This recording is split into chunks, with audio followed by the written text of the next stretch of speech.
இது மகிமை நேரம்.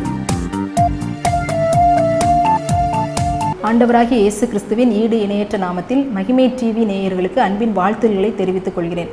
இந்த நாளில் பரலோக ராஜ்யத்தை குறித்ததான ஆண்டவராகிய இயேசு கிறிஸ்து சொன்ன இன்னொரு ஓமையை நம்ம தியானிக்க போகிறோம். மத்திய எழுதின சுவிசேஷம் 18ஆம் அதிகாரம் 23 முதல் 35ஆம் வசனத்தில் உள்ளதான இந்த ஓமை குறித்து தான் நம்ம தியானிக்க போகிறோம். இந்த ஓமையில் என்ன சொல்லப்பட்டிருக்கிறது அப்படின்னு பார்த்தீங்க அப்படின்னா, 10,000 தாலந்து பொன் ஒருத்தன் கடனாக ஒரு தலைவன்ட்ட வாங்கியிருக்கான். அந்த வேலைக்காரன் 10,000 தாலந்து பொன் வாங்கி கடனாக வாங்கியிருக்கான். ஆனால் அவனுக்கு அந்த கடனை திருப்பி செலுத்த முடியலை. அவனுக்கு அவனுடைய தகுதிக்கு மீறினதாக அந்த கடன் காணப்பட்டதுனால அவன் அவன்கிட்ட போய் கேட்குறான், எனக்கு இதை என்ன செய்ய முடியாது, இதை செய்யனால திருப்பி உங்களுக்கு தர முடியாது அப்படின்னு சொல்லி தாழ விழுந்து பணிந்து அவன்கிட்ட எனக்கு இதுக்கு இதுலேருந்து விடுதலை தாங்க, மன்னிங்க அப்படின்ற மாதிரி அவன் கேட்கும்போது, சரி ஓகே, உனக்கு கஷ்டமாக இருக்கிறதுனால நீ என்ன செய்ய வேண்டாம், இந்த இதை தர வேண்டாம் அப்படின்னு சொல்லி மன்னிச்சு விட்டுட்டார். நீ எனக்கு தர வேண்டாம் அப்படின்னு சொல்லி அதை விட்டு அவ்வளோ அதிகமான 10,000 தாலந்து பொன் அப்படின்றது மிக அதிகமான பண மதிப்பு. அந்த பண மதிப்பை அவன் திருப்பி நீ செலுத்த வேண்டாம் அப்படின்னு சொல்லி அவனுக்கு சொல்லிட்டார். அப்போ அவன் சந்தோஷத்தோடு வரான். வார வழியில் 100 வெள்ளி பணம், 10,000 தாலந்து பொன் அவன் மன்னிக்கப்பட்டிருக்கிறான். இது 100 வெள்ளி பணம் இவங்கிட்ட ஒருத்தன் வாங்கியிருக்கான், ஒரு வேலைக்காரன்.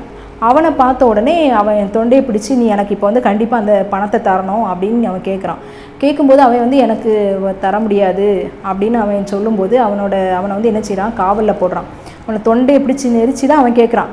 ஆனால் இவனுக்கு 10,000 தாலந்து பொன் கடன் மன்னிக்கப்பட்டிருக்கு. ஆனால் ஒரு 100 வெள்ளி பணத்துக்கு இவன் என்ன செய்கிறான், அவனை பிடிச்சி சிறையில் போடான். நீ எனக்கு தரது வர நான் நீ என்ன செய்யணும், சிறையில் இருக்கணும் அப்படின்ற மாதிரி அவனை சிறைச்சாலையில் போட்டான், காவலில் போட்டான்.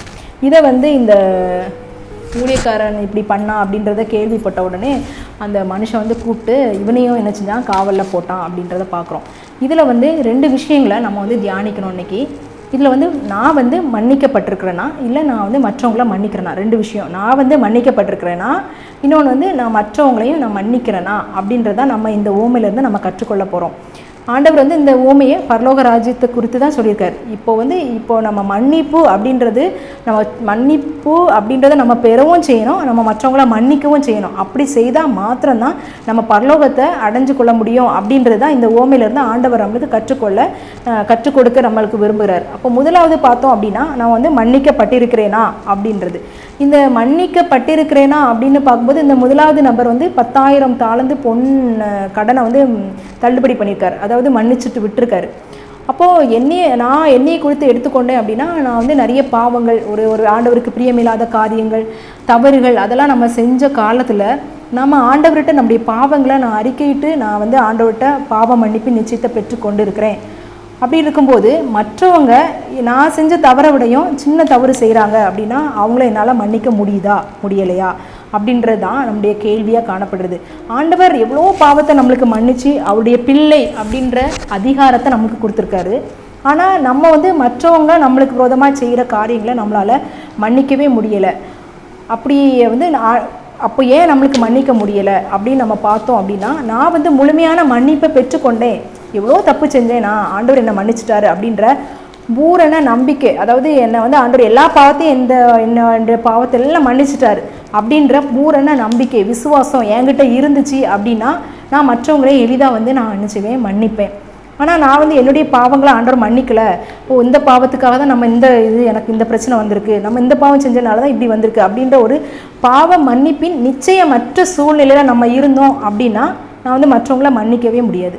நான் அவங்க மற்றவங்க செஞ்ச தவறு குறைகள் தான் நம்ம கண்ணில் தெரியுமே தவிர ஆண்டவர் என்ன மன்னிச்சதை நான் பெருசாக எடுத்துக்கொள்ளவே மாட்டேன். அப்போ முதலாவது பாயிண்ட் என்ன அப்படின்னா, நான் மன்னிக்கப்பட்டிருக்கிறேனா, என்னுடைய பாவங்கள் எல்லாவற்றையும் நான் ஆண்டவரிடத்தில் அறிக்கை பண்ணி அந்த பாவ மன்னிப்பின் நிச்சயத்தை பெற்று கொண்டிருக்கிறேனா அப்படின்றது இதில் நம்ம கற்றுக்கொள்ளணும். எல்லாருமே தவறு செய்தவர்களாம். நம்ம என்ன சொல்லியிருக்கு, தேவன் ஒருவரை தவிர நல்லவர் யாருமே கிடையாது. ஆனால் நம்ம ஒவ்வொரு நாளும் அவருடைய இரத்தத்தினால நம்ம கழுவப்படும் போது மாத்திரம்தான் நம்ம பரிசுத்தத்தின் மேல் பரிசுத்தம் அடைந்து பாவ மன்னிப்பு நிச்சயத்தை பெற்று ரட்சிக்கப்பட்டு பரலோக ராஜ்யத்தை அடைய முடியும், நித்திய ஜீவன் அடைய முடியும். அப்போ நான் மன்னிக்கப்பட்டிருக்கிறேனா அப்படின்னா என்னுடைய பாவங்களை நான் ஆண்டவர்கிட்ட அறிக்கை செய்திருக்கிறேனா, எனக்கு இதெல்லாம் இந்த பாவத்தெல்லாம் நான் செஞ்சுட்டேன், நான் தெரியாமல் செஞ்சுட்டேன், இல்லை இது தெரிஞ்சு செஞ்சுட்டேன், ஆண்டவரே என்னை மன்னிச்சிருங்க, சில பாவங்களுக்காக நம்ம வந்து மனம் கசந்து அழுவோம், சில பாவங்களுக்காக நம்ம வந்து சின்ன ஒரு ஜெபம் பண்ணுவோம். அப்படி நம்முடைய பாவங்களுக்காக நம்ம வந்து மனம் கசந்துருக்கோமா, நம்ம அழுதுருக்கோமா, ஜெபிச்சிருக்கோமா, ஆண்டவர்கிட்ட பாவ மன்னிப்பு நிச்சயத்தை பெற்றுக்கொண்டிருக்கிறோமா அப்படின்றத நம்ம வந்து யோசிக்கிறதுக்காகவும் சிந்திக்கிறதுக்காகவும் செயல்படுறதுக்காகவும் நம்ம அழைக்கப்படுறோம். ஏன்னா நம்ம வந்து பாவ மன்னிப்பு இன்னும் இந்த பாவங்களை நான் ஆண்டவர்கிட்ட அறிக்கை செய்யலை அப்படின்னா நம்ம வந்து ஆண்டவர்கிட்ட அறிக்கை செய்யணும், ஆண்டவரே இந்த பாவத்தை மன்னிச்சிருங்க, நான் இந்த பாவத்தை நீ செய்யக்கூடாது. சில நேரத்தில் நம்ம வந்து கோவப்படக்கூடாதுன்னு நினைப்போம், திருப்பி நம்ம கோவப்படுவோம். ஆனால் ஆண்டவர்கிட்ட திருப்பி நம்ம கேட்கும்போது ஆண்டவர் நம்மளுக்கு அந்த கோபத்தை வந்து கண்ட்ரோல் பண்ணதுக்கூடிய கிருபையை நம்மளுக்கு தருவார். சின்ன விஷயமானாலும் சரி, பெரிய விஷயமானாலும் நம்முடைய பாவங்களை நம்ம ஆண்டவர்கிட்ட அறிக்கை பண்ணி மன்னிக்கப்பட்டிருக்கிறோமா அப்படின்றதான் முதல்ல. மன்னிக்கப்பட்டிருக்கிறேனா, நான் மன்னிக்கப்பட்டிருக்கிறேனா அப்படின்னு நம்ம வந்து ஒவ்வொருவரையும் நம்ம கேள்வி கேட்கிறவர்களாகவும் அதுக்கு வந்து நம்ம மன்னிப்பு பெறுகிறவர்களாக நம்ம காணப்படணும். சரி, ஆண்டவர் நம்முடைய பாவங்களை மன்னிச்சிட்டாரு, ஆனால் நான் வந்து மற்றவங்களை நான் மன்னிக்கிறேனா அப்படின்றது அடுத்த பாயிண்ட். இப்போ வந்து இந்த மனுஷனை எடுத்துட்டிங்க அப்படின்னா பெரிய அமௌண்ட் வந்து அவனுக்கு வந்து விடுதலை கிடச்சிருக்கு, ஆனால் ஒரு சின்ன அமௌண்ட் உள்ள அந்த மனுஷனுக்குள்ள ரூபாய் அவனுக்கு விட்டு கொடுக்கறதுக்கு அவனுக்கு மனசு இல்லை. அவனுக்கு வந்து அவ்வளவு கடினமான இருதயம் அவனுக்கு இருக்குது. இதே மாதிரி நம்ம கடினமாக காணப்படுறோமா? ஆண்டவர் எவ்வளோ பாவத்தை நம்மளுக்கு மன்னிச்சிருக்காரு, ஆனால் வந்து நம்ம வந்து மற்றவர்களை நம்ம மன்னிக்காமல் நம்ம இருக்கிறோமா? ஒருவேளை நான் சில நேரத்தில் நம்ம நினைக்கலாம், ஏன் வந்து எனக்கு அதிகமாக துரோகம் பண்ணிட்டாங்க, அதிகமாக எனக்கு வந்து கஷ்டப்படுத்திட்டாங்க, அதிகமாக என்னை வேதனைப்படுத்திட்டாங்க, அதிகமாக என்னை அழ வச்சுட்டாங்க, அதிகமாக என்னை வந்து நிந்திச்சிட்டாங்க, அதிகமாக என்னை அவமானப்படுத்திட்டாங்க, என்ன காரியமாக இருந்தாலும் நம்ம வந்து அவங்கள மன்னிக்கணும் அப்படின்னு தான் ஆண்டவர் சொல்கிறாரு. ஆண்டவருக்கு வராத அவமானமோ, ஆண்டவருக்கு வராத கஷ்டமோ, ஆண்டவருக்கு வராத சோதனை எதுவுமே இந்த உலகத்தில் இல்லை. அவர் அவ்வளவாய் அந்த கேடு பட்டார் அப்படின்னு சொல்லி அந்த வசனம் சொல்கிறது. அவ்வளவு பாடுகளையும் துக்கங்களையும் அவர் வந்து சுமந்து கொண்டார் அந்த சிலுவையில். எதுக்காக அப்படின்னா, நானும் நீங்களும் வந்து ஆண்டவருடைய அன்பை ருசிக்கவும் அவருடைய இரத்தத்தினால நம்முடைய பாவங்கள்லாம் கழுவப்படணும் அப்படின்னு. அப்போ அந்த பாவத்தை நம்மளுக்கு ஆண்டவர் கழுவிருக்கார் அப்படின்னா மற்றவங்களை நம்ம மன்னிக்கணும். ஆண்டவர் வந்து அந்த சிலுவையிலே வார்த்தையாக பிதாவை இவர்களுக்கு மன்னியும் சொல்லி அவருக்கு விரோதமாக செஞ்ச எல்லாருக்காகவும் வந்து வேண்டல் செஞ்சு அந்த மன்னிப்பை வந்து நம்மளுக்கு முன்மாதிரியாக காட்டிட்டு போனார். அதே மாதிரி தான் நம்ம வந்து மற்றவங்கள மன்னிக்கணும். நிறைய நேரத்தில் இவங்களெல்லாம் நான் மன்னிச்சிட்டேன், ஆனால் இந்த ஒரு விஷயத்தையும் என்னால் மன்னிக்க முடியாது, இவங்கள மட்டும் என்னால் மன்னிக்க முடியாது, அப்படி தான் நம்ம யோசிப்போம்.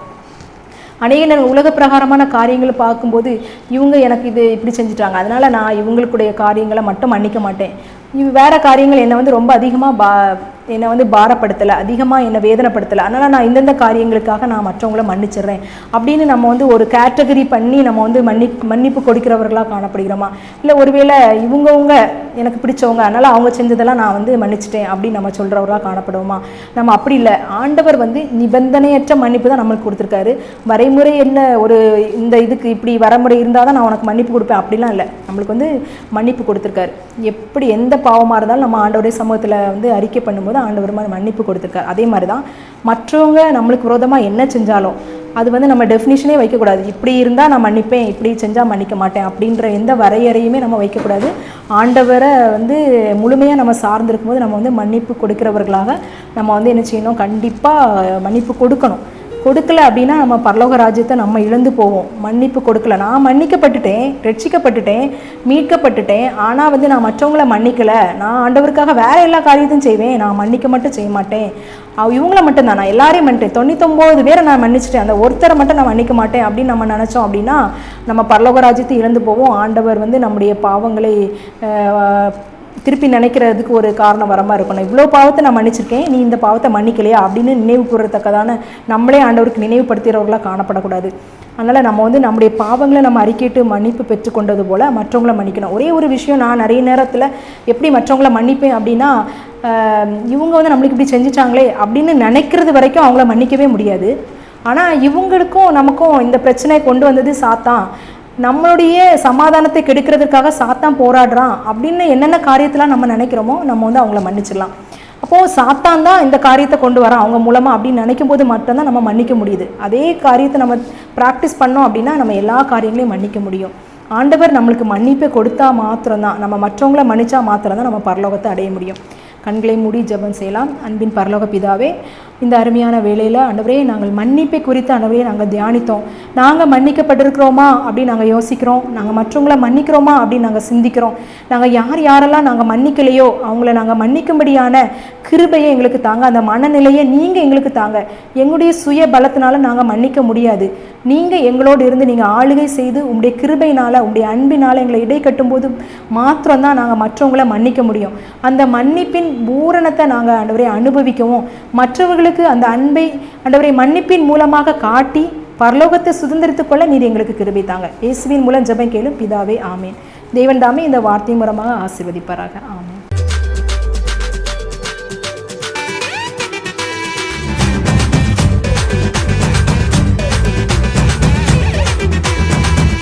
மகிமை மகிமை